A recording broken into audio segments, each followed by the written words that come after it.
और सीरिया में संघर्ष के बारूद की आग अब तक नहीं बुझ सकी है। असद शासन के पतन के बाद इस आग के बुझने की उम्मीद थी, लेकिन उम्मीद पर एर्दोआन और खामनेई के इरादों ने पानी फेर दिया। अब सीरिया में दो मोर्चे खुल गए हैं। पहला कुर्द लड़ाकों के खिलाफ तुर्की का अभियान, तो दूसरा मंदी के मुहाने पर बगावत। और इन दोनों मोर्चों के पीछे एक तरफ तुर्की है तो दूसरी तरफ ईरान।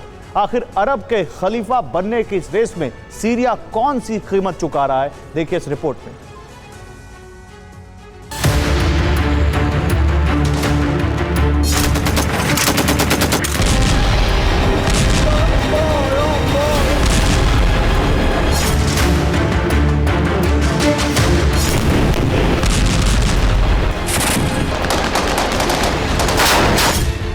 सीरिया का वॉर जोन, अरब का खलीफा कौन?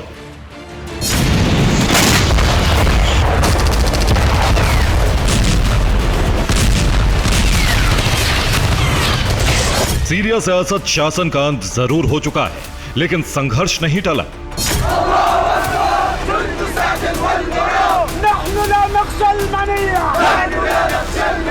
इस संघर्ष को भड़काने वाले किरदार वही हैं जो असद शासन के पतन की पटकथा में मुख्य पात्र निभा रहे थे। ये किरदार हैं एर्दोआन और खामनेई।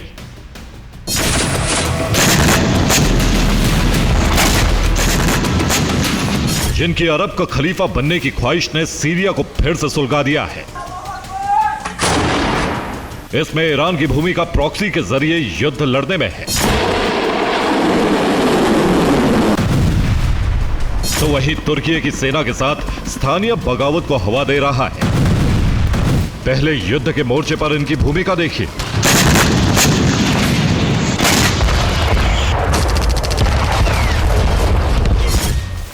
ये तीन तस्वीर सीरिया के युद्धग्रस्त मोर्चे के लिए बेहद अहम है, जिसमें पहली तस्वीर में सीरियन डेमोक्रेटिक फोर्सेस ने उत्तरी सीरिया के मनबिज शहर पर ड्रोन अटैक किया है और इस अटैक में तुर्की के ACV-15 इन्फेंट्री व्हीकल को ध्वस्त किया है।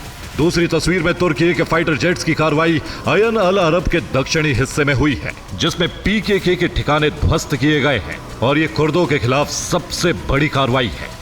तीसरी तस्वीर ईरान से कुर्द लड़ाकों और समर्थकों को मिलने वाली मदद की है, जिसमें 1500 ड्रोन शामिल हैं। यानी तुर्की के खिलाफ ईरान ने डायरेक्ट मोर्चा खोल दिया है।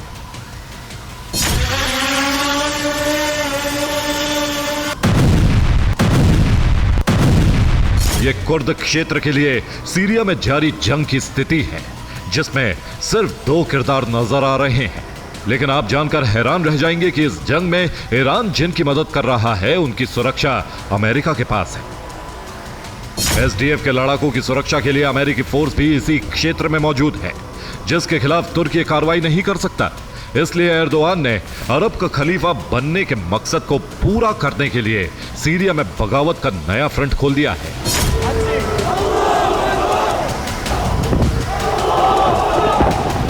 ठीक असद शासन के खिलाफ खोले गए मोर्चे की ही तरह सीरिया के नए शासन के खिलाफ मोर्चा खुल गया है, जिसे जल्द ही हथियारबंद विद्रोह में बदला जा सकता है। और इसका कारण होगा तुर्की और सीरिया के नागरिकों पर बढ़ाया जा रहा बोझ।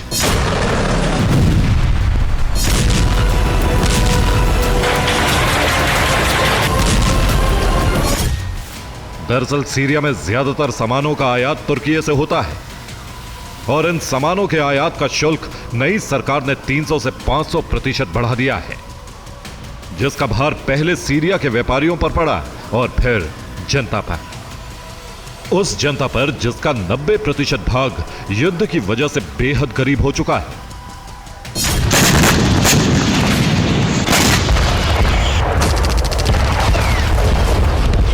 लेकिन नई सरकार ना तो अपने फैसले को बदलने के लिए राजी है, ना ही तुर्की अपने इरादे बदलने को तैयार है। इसीलिए बगावत की आशंका बढ़ गई है, जिसे तुर्की हथियारबंद बगावत में बदलने की फिराक में है।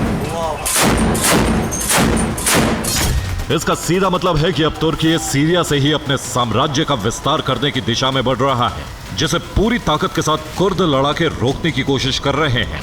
लेकिन यह कोशिश इतनी आसान नहीं होगी, और ऐसा सिर्फ इसलिए होगा क्योंकि तुर्की की सेना के खिलाफ अमेरिका एक्शन नहीं ले सकता। न ही कुर्द लड़ाकू को मिलने वाली ईरानी मदद को रोक सकता है। इसलिए कुर्द लड़ाकू के पास सिर्फ ईरान और अमेरिका के हथियारों के सहारे ही जंग लड़ने का विकल्प बाकी है।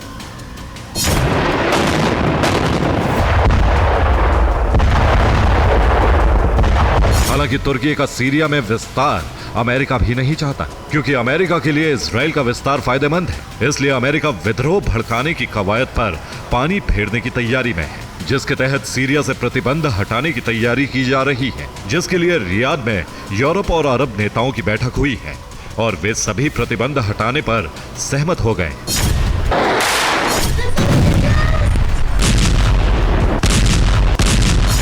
Bureau report, TV9।